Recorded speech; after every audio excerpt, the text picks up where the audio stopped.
Voilà.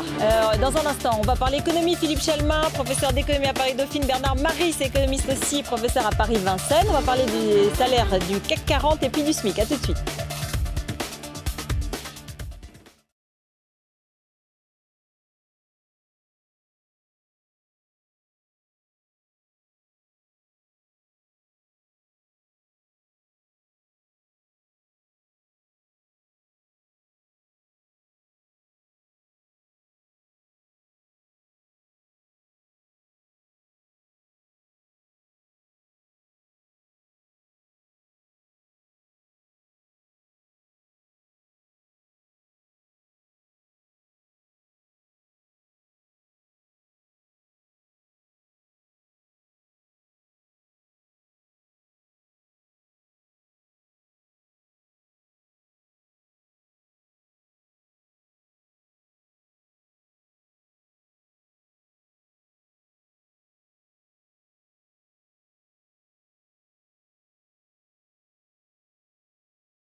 Ce duel d'économistes, bonsoir Philippe Chalmin, économiste professeur à Paris Dauphine, Bernard Maris, professeur d'économie à Paris Vincennes. On ne parle que de salaires depuis quelques jours, des salaires qui baissent, des salaires qui augmentent ou des salaires qui stagnent. Les salaires qui continuent à être très confortables mais qui ont baissé, ce sont ceux des dirigeants du CAC 40. Alors, ils sont encore très élevés, on va le voir tout de suite. Pour les patrons les mieux payés, Carlos Ghosn, Christophe Wibacher de Sanofi Aventis, Carlos Ghosn Renault Nissan, Bernard Arnault LVMH, Franck Ribou Danone, Henri de Castries d'AXA. Voilà, on va tous les voir. Et ils baissent en même temps parce que la crise est passée par là. Ils restent quand même choquants en période de crise, oui ou non? Sur les salaires du CAC 40, la réponse est incontestablement oui. Vous savez qu'en même temps, on vient très légèrement d'augmenter le SMIC. Le SMIC est à 9 € de l'heure, 1 365 € brut par mois, 16 380 € par an. Si je fais un bête calcul, alors Carlos Ghosn, d'accord, c'est un cas un peu particulier puisqu'il dirige à la fois une boîte en France et au Japon. 9,2 millions d'euros par an. Ça fait 564 fois le SMIC annuel. Enlevons Bernard Arnault qui est propriétaire de sa boîte, c'est un autre cas, mais Franck Ribou, 5,9 millions d'euros, ça me fait 363 fois le SMIC, c'est-à-dire qu'il se fait un SMIC par jour. Là, nous sommes au-delà de la décence, et c'est un économiste libéral qui le dit, il y a des limites à avoir. Alors si je prends la moyenne du CAC 40, il y en a quand même qui sont plus raisonnables, la moyenne on n'est qu'à 189 fois le SMIC. Ça va, alors Bernard Maris, ça va. Mais ça va, à 189 fois ça va. Alors ceci étant, Bernard, vous m'avez fait peur, Bernard, vous m'avez fait peur. Ça c'est le mauvais côté. Mais le CAC 40, par essence, il y a 40 personnes.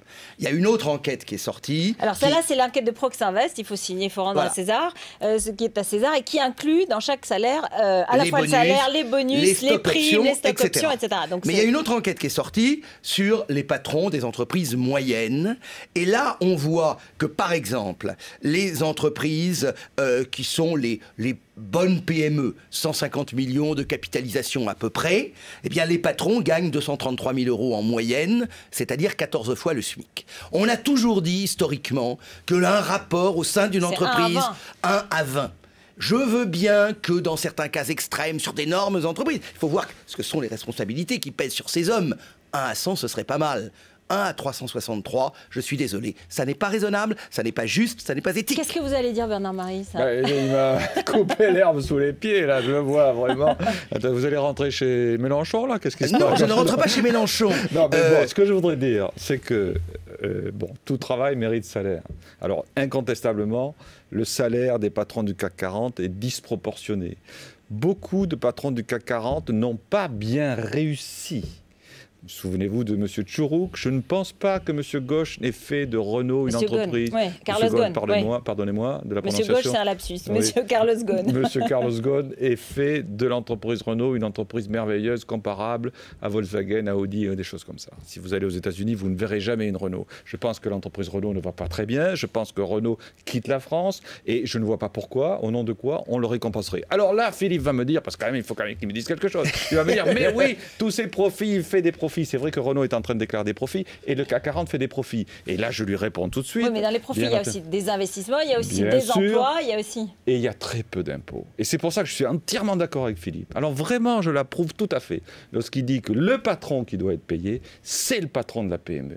Parce que lui, il ne paie pas 8% d'impôts comme le CAC 40, il paie 33% d'impôts, et lui, il se coltine un boulot qu'il mérite. Et effectivement, il est responsable au premier rang, si je puis dire. Et il n'a pas, comme le patron de la grande entreprise, un conseil d'administration à sa botte qui lui vote sa rémunération. Je sais que je suis un petit peu brutal en disant ça, mais croire qu'il y a une indépendance des comités de rémunération par rapport à les rémunérations des patrons du CAC 40, c'est faux. Donc il faut qu'il y ait raison gardée, et il faut bien entendu, ce rapport de 1 à 20, c'est déjà beaucoup, vous savez, 20 fois le SMIC, c'est déjà beaucoup. Non, ça a été le rapport des entreprises américaines dans les années 50. Voilà, c'était le modèle General Motors, voilà, c'était le moteur du grand temps du manager. Moi, je ne suis pas choqué quand même que, dans un certain nombre de cas, des gens qui ont fondé leur entreprise, etc., des sagas entrepreneuriales, je le comprends tout à fait. Mais je voudrais simplement dire, à la limite, aux États-Unis, on a des niveaux de salaire beaucoup, beaucoup plus élevés. Les plus hauts salaires américains, c'est 50-60 millions de dollars. Ça, c'est l'argument des patrons du CAC 40. Non, mais attends. Et puis les risques, ils sont importants malgré tout. Ils sont personnels, ils sont judiciaires, ils sont de la survie de l'entreprise, des emplois qui sont en cause, des contrats, etc. Oui, donc, mais et puis du jour au lendemain, ils sont débarqués aussi. J'irais même un petit peu plus loin. Dans la mentalité américaine, gagner de l'argent est légitime, garder de l'argent ne l'est pas forcément. Ce sont ces mêmes grands patrons américains ou fondateurs d'entreprises qui ont beaucoup gagné leur vie, qui viennent d'adhérer au projet de Gates et Buffett de donner la moitié de leur fortune. C'est vrai. Et eux très charitable. Et je rappelle que le patron américain n'est pas un type qui ne peut pas socialement se délocaliser. On ne part pas en Suisse, on ne part pas à Bruxelles. L'économie américaine n'est pas un modèle. L'inégalité des revenus est très grave en France. Ce genre d'exemple ajoute à l'inégalité des revenus. C'est parce qu'il y a inégalité des revenus qu'il y a une crise financière. Si vous n'avez pas de revenus, si vous n'avez pas de salaire, regardez la stagnation des salaires. Mais voilà, parce que les salaires n'augmentent pas suffisamment, les salaires bas et moyens. Exactement. Si vous n'avez pas de salaire, qu'est-ce que vous faites? Vous empruntez. Donc vous faites faire des bénéfices à des banques qui effectivement ont tendance à faire de la démesure et vous créez une crise. Donc le problème aujourd'hui, c'est vraiment le salaire. Il faut augmenter les salaires. Alors, ça paraît en termes de compétitivité, mais attendez, si vous voulez lutter contre les Chinois, non. C'est fini, vous êtes mort. Donc c'est vrai que pour des pays comme la France, le salut passe par une redistribution et par une augmentation des salaires. Est-ce qu'il faut augmenter le SMIC alors? Est-ce qu'il faut augmenter le SMIC au-delà? Je veux dire, au-delà du... Est-ce qu'il fallait donner un coup de pouce? Je ne pense pas qu'on peut le faire, parce que je suis d'accord avec Bernard Maris, on ne peut... Non, je suis contraint par mes voisins, je suis contraint par l'Allemagne. Non, je suis contraint par l'Allemagne. L'Allemagne a un modèle basé sur des salaires beaucoup plus faibles. Je pense que le SMIC, à la limite, le SMIC, il est très généreux pour un jeune qui démarre. Et il est infectement bas pour un homme de 50 ans. C'est ça, la progression du salaire. Moi, j'étais un partisan, par exemple, du SMIC jeune. Alors, bien entendu, vos amis ont totalement hurlé, mais c'est de la démagogie. Il vaut mieux rentrer dans la vie et puis progresser que trouver immédiatement un SMIC et en être éventuellement exclu. Le mot de la fin pour Bernard Maris. Alors, je crois que la question de salaire des patrons pose la question de la masse des salaires et de l'inégalité des revenus. Pour avoir une société plus juste, mais aussi une société plus efficace. J'insiste là-dessus, c'est-à-dire une société qui ne crée pas des bulles spéculatives, qui ne crée pas des bulles de crédit, qui ne fasse pas de l'endettement absolument aberrant. Eh bien, il faut une société plus juste. La justice est un critère d'efficacité économique. De ce point de vue, nous sommes d'accord. Merci beaucoup. On y est arrivé. Tout de suite, c'est le Sarko Info, bien sûr.